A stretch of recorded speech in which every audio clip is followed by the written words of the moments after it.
In May 2021, a pipeline failure at the Navy's Red Hill bulk fuel storage facility on Oahu released nearly 20,000 gallons of jet fuel.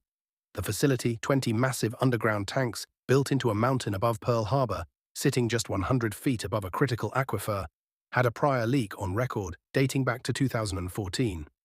After the May 2021 spill, the Navy was required to respond to a Hawaii Department of Health inquiry about the severity of the leak. Two civilian employees, John Floyd, the Fuels Department Deputy Director, and Nelson Wu, a supervisory engineer who reported to him, allegedly told the Navy the spill was only around 1,600 gallons. Prosecutors say they knew the actual figure was closer to 20,000. That unreported fuel sat in a pipeline, undisturbed, for months. Then in November 2021, a worker accidentally struck that pipeline with a cart. Fuel poured out for more than 30 hours near the Red Hill drinking water well. The day after the spill, the Navy told affected families the water was safe. It wasn't. Around 93,000 people, mostly military families and civilians served by the Navy's water system, were told to stop using their water. Thousands were relocated to hotels. At least 6,000 people reported becoming sick.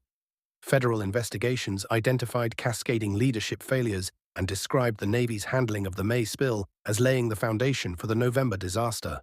Even Admiral Sam Paparo, then commander of the U.S. Pacific Fleet, acknowledged that the Navy was wrong to say the water was safe. The Navy ultimately agreed to permanently close and drain the Red Hill tanks. Water treatment and cleanup efforts are still ongoing.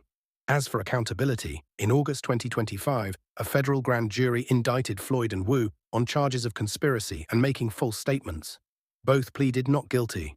Their trial, originally scheduled for October 2025, was pushed back to October 2026 after prosecutors disclosed over 3.4 million documents in evidence, along with classified materials requiring special handling.